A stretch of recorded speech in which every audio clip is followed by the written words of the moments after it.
حضرت آدم علیہ السلام جب روتے بلکتے گڑ گڑاتے تھک گئے، اتنا روئے کہ ساری امت کے آنسوؤں کو جمع کیا جائے تو حضرت آدم کے رونے کے جو آنسو ہیں وہ زیادہ وزنی ہوں گے، وہ زیادہ لیٹر میں آئے گا۔ کس کا آنسو زیادہ لیٹر میں آئے گا؟ حضرت آدم کا۔ اور ساری امت کے لوگ روتے رہتے ہیں، کبھی ہر مصیبتوں آفتوں پر لوگ روتے رہتے ہیں۔ ساری دنیا کے انسانوں کے رونے کا آنسو اگر جمع کر دیا جائے تو حضرت آدم کا آنسو ان پر بھاری پڑے گا۔ حضرت آدم نے ایسے ہی روتے روتے استغفار کر رہے تھے، جنت میں مسٹیک ہو گئی تھی، اس پر استغفار کر رہے تھے، اسی لیے روتے تھے۔ 40 برس تک حضرت آدم نے سر اٹھا کر نہیں دیکھا، 40 برس تک حضرت آدم نے آسمان کی طرف سر اٹھا کر نہیں دیکھا، اتنا غم سے بوجھل ہوئے پڑے تھے۔ ایک دن کہا کہ اے اللہ مجھے محمد کے صدقے میں معاف کر دے، محمد کے وسیلے میں معاف کر دے۔ اللہ نے وحی بھیجی کہ تم محمد کون ہے جانتے ہو؟ کہ میں زیادہ کچھ تو نہیں جانتا، لیکن جب میں جنت میں تھا تو عرش پر ایک لائن لکھی ہوئی تھی جس میں لکھا ہوا تھا لا الہ الا اللہ محمد الرسول اللہ۔ تو مجھے لگا کہ یہ دنیا جہان کی ایک عظیم شخصیت ہے، تو میں نے اپنا دماغ لگایا، عقل تو اللہ تعالیٰ نے دی ہے انسانوں کو، میں نے ان کے صدقے میں معافی مانگی، سو معاف کیا اللہ تعالیٰ نے۔ تو محمد صلی اللہ تعالیٰ علیہ وسلم ایسی شخصیت ہے جن کے صدقے میں حضرت آدم علیہ السلام کو بھی معافی اور جو استغفار وہ کر رہے تھے اس میں کامیابی ملی۔ ایسے پیغمبر نے جنت کا وعدہ لیا، اور کیا چاہیے؟ یہ ہوتا ہے جنت کے جو شوقین ہیں وہ 600 پیڑوں کے باغ تو کیا ہزاروں پیڑوں کے باغ کو قربان کرنے کے لیے تیار ہوتے ہیں، جسے اس کی طلب ہے۔ اس لیے محمد سے پیار کرو، محمد سے محبت کرو۔ والضحیٰ، میرے محبوب، میرے اللہ تعالیٰ نے محبوب کے لیے قسم کھائی، قسم ہے روشن دن کی، قسم ہے کس کی؟ روشن دن کی۔ والضحیٰ، قسم ہے روشن دن کی۔ واللیل اذا سجا، اور قسم ہے اندھیرے رات کی جب وہ چھا جائے، یعنی اندھیری رات کی قسم۔ ما ودعک ربک وما قلی، تیرے اللہ نے محبوب تجھے چھوڑا نہیں ہے اور تیرا اللہ تجھ سے ناراض نہیں ہے۔ یہ آیت بھی کیوں نازل ہوئی؟ تجھے چھوڑا نہیں، تجھ سے ناراض نہیں، کیونکہ ایک کافی وقفے تک کے لیے وہی رک گئی تھی، وہی آنی بند ہو گئی تھی، کافی وقفہ، فترت وحی کا یہ زمانہ تھا جس میں وحی نہیں آ رہی تھی۔ تو کافروں نے یہ کہنا شروع کر دیا تھا کہ لو محمد کا خدا روٹھ گیا ہے، اب کوئی نئی بات نہیں بتا رہا ہے، محمد کا خدا روٹھ گیا ہے، اب ان کے پاس وحی نہیں آ رہی ہے۔ ایک دن حضرت خدیجہ جو حضور کو دل و جان سے پیار کرتی تھی، انہوں نے پوچھا کہ محمد آپ کا خدا آپ سے ناراض ہے؟ کیسے؟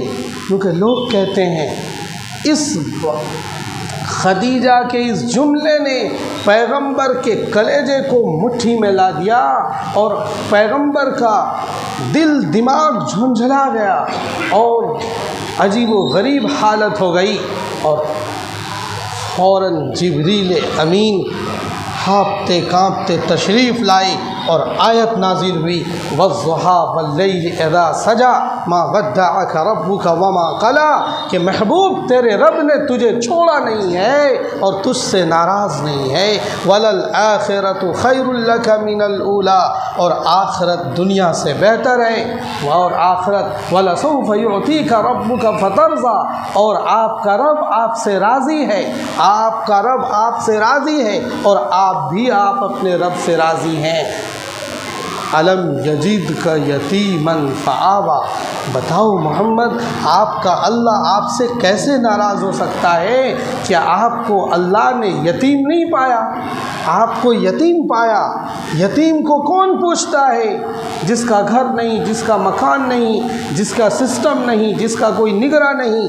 الم یجدک یتیما فآویٰ، آپ کو یتیم پایا تو اللہ نے آپ کو ٹھکانہ دیا، ابو طالب کی شکل میں اور عبد المطلب کی شکل میں، اور بعد میں جب جوان ہوئے تو آپ کو اور نعمتیں دی۔ الم یجدک یتیما فآویٰ ووجدک ضالا فہدیٰ، اور آپ راہ حق کی تلاش میں نکلے تھے، آپ راہ حق کی تلاش میں نکلے تھے تو میں نے آپ کو اپنا پتہ دیا، میں نے آپ کو اپنا پتہ دیا، اور غار حرا میں آپ پر وحی نازل کی، اقرأ باسم ربک الذی خلق، خلق الانسان من علق، اقرأ وربک الاکرم الذی علم بالقلم، علم الانسان ما لم یعلم۔ اور آپ جب راہ حق کی تلاش میں تھے، جب میری تلاش میں نکلے تو میں نے آپ کو اپنا پتہ بتایا، سو میں آپ کو مل گیا۔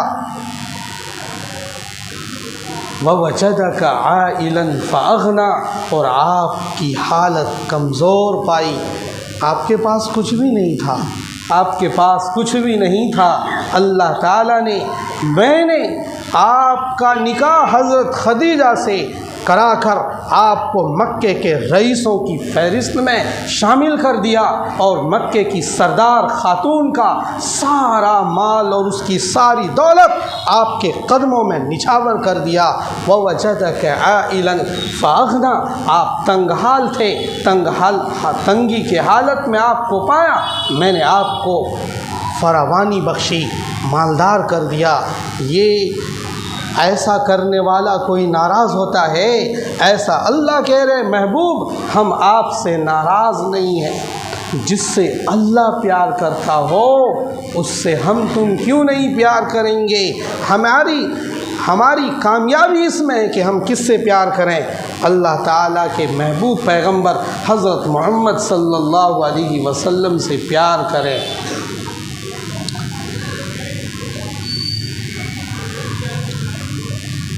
اب ربیع الاول کا مہینہ بھی آ رہا ہے، سیرت کے عنوان پر بیانات بھی ہوں گے۔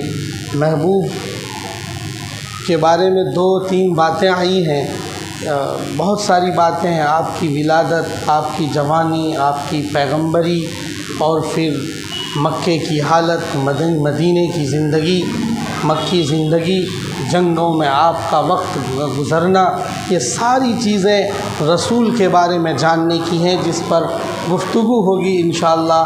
اس مرتبہ میری کوشش ہے کہ میں 7 دنوں کا سیرت النبی کا پروگرام کروں، 7 دنوں کا سیرت النبی کا پروگرام جو الگ الگ مسجدوں میں ہو، تاکہ لوگوں تک یہ مضمون جائے کہ آپ کا رب، آپ کا پیغمبر کتنا آپ کے لیے مرتا تھا، آپ کے محبوب آپ کے لیے کتنا روتے تھے۔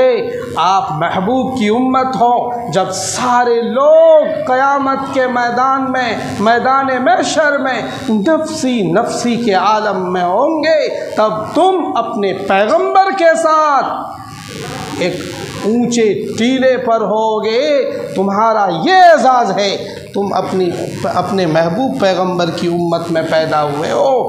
جب آدم کہہ رہے ہوں گے نفسی نفسی، جب نوح کہہ رہے ہوں گے نفسی نفسی، جب شعیب کہہ رہے ہوں گے نفسی نفسی، جب موسیٰ کہہ رہے ہوں گے نفسی نفسی، جب یعقوب کہہ رہے ہوں گے کہ اے اللہ میری جان بچا، جب اسحاق کہہ رہے ہوں گے میری جان بچا، تب ایک آواز آئے گی امتی امتی، کہ میری امت ادھر آؤ، میری امت ادھر آؤ، میں ہوں تمہاری شفاعت کرنے کے لیے۔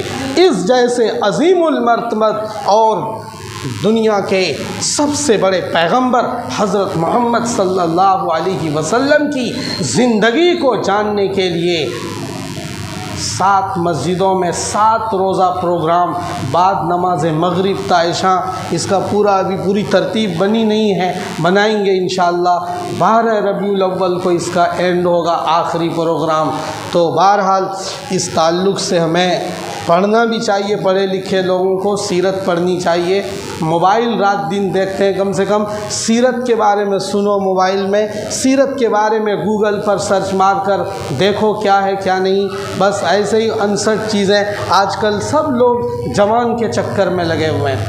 کس کے اس میں لگے ہوئے ہیں؟ جوان کا مطلب جوان مووی پر لگے ہوئے ہیں۔ آج کل ہر آدمی دیکھو جدھر جوان مووی، اس کی پوری اس کا طوفان چل رہا ہے جوان کا۔ تو جوان پر نہ لگو، محمد عربی صلی اللہ علیہ وسلم کی سیرت پر لگو۔ اسے جاننے کی ضرورت ہے، اسے سمجھنے کی ضرورت ہے۔ میں نے آپ کو ابھی کیا بتایا، جنت کے لیے کیا دے دیا، ایک درخت کو دلانے کے لیے کیا دیا، جنت کی کھجوریں لینے کے لیے 700 پیڑوں کا باغ یوں ہی دے دیا، ایک ہی شاٹ میں، کچھ سوچ وچار بھی نہیں کیا۔ اللہ تعالیٰ قبول فرمائے۔